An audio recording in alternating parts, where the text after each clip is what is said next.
G'day team, welcome to today's bonus video.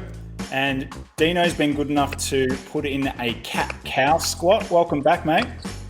Yeah, thanks, Guy. Thanks, Guy. All right, so a cat-cow squat is what Deano's going to take you through.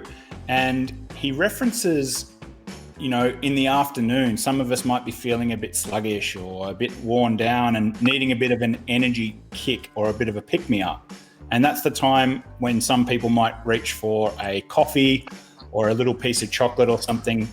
Often it comes after lunch when, you know, your insulin levels have been bumped around and the amount of sugar and the converting it all to energy, and then it just sort of puts you down in this bit of a slump. But with the i28 challenge, we're trying to remove stress. And at the end of the day, caffeine and these little pick-me-ups and these little hits that we have are often perceived biologically as little injections of stress throughout the day.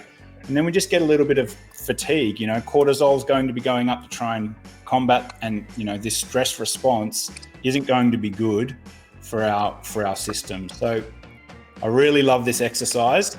And Deano, why don't you talk us through a cat-cow squat? Yeah. So it's quite a simple movement. You know, when if we've had too much carbs for lunch, if we're feeling a little bit sluggish, maybe we're sitting at our desks and we're hunched and we're not breathing correctly. So it's just getting people up, standing tall. And for those that have done yoga, they would have seen this cat-cow movement through the chest. Might even tilt my camera down. So we're just rounding and getting that movement through the thoracic spine. So I guess sort of with me demoing here, or we've got a video, I'm just rounding all the way down and just coming all the way up.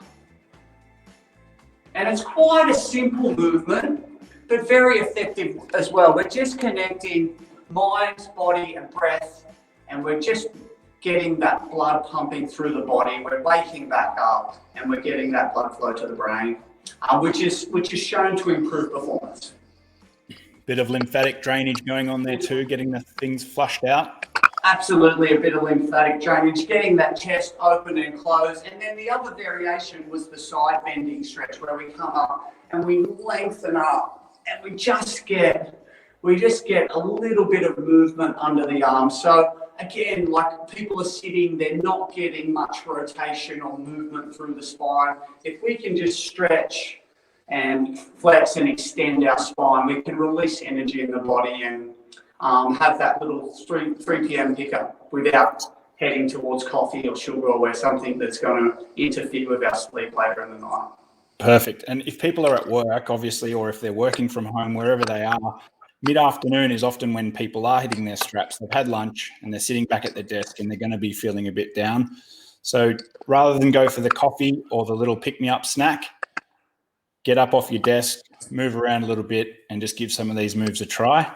It may even be, if you don't feel comfortable doing the squats, it may be just a quick walk and some nice breathing, you know, just connecting with the body and breathing in for 5 and out for 5 and slowing that respiratory rate down. And that may be enough, you know, 3 to 5 minutes back to your desk and back to work and just checking in for difference. You know, if it works for you, keep it. If it doesn't, you know, look for something that does. That was how I was going to wrap up as well, mate. It's just that awareness, isn't it? So as you're feeling sluggish and fatigued, just check in with those thoughts and think how easy it is to go for the sugary snack or the caffeinated coffee. Just try the movement for the day whenever you try to do this move.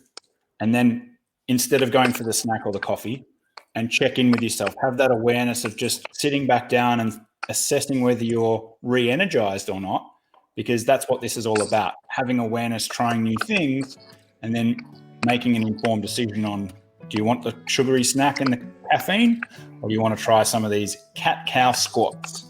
Yeah, cat-cow squats. And it's just, connecting mind with body and improving performance, feeling better and not sort of relying on an external pick-me-up, knowing that we can influence our own bodies. Love it. All right, we're going to switch straight across now to the cat-cow squat. We hope you enjoy it, and we'll see you on the next video. the cat-cow squat. 3 o'clock in the afternoon, you may be feeling a little bit flat if you've been sitting down all day. If you can sneak to somewhere where you feel comfortable to do a couple of breathing exercises and some squats, this is amazing. So coming down, just as we did before, we're exhaling and we're rounding. Inhale, we're opening up. Exhale. Inhale. Exhale. Inhale. Exhale. Inhale. And like we've been doing, we're trying to slow that breath down. Exhale, down slower. Inhale. Segmentally moving and opening the spine. Exhale down. So it's generally true that we breathe in, or we like to breathe in when we're expanding, and then the exhale breath is when we're compressing, contracting, or just releasing. So if you're not quite sure whether you've got the inhale and the exhale the right way around, inhale to open and exhale to close.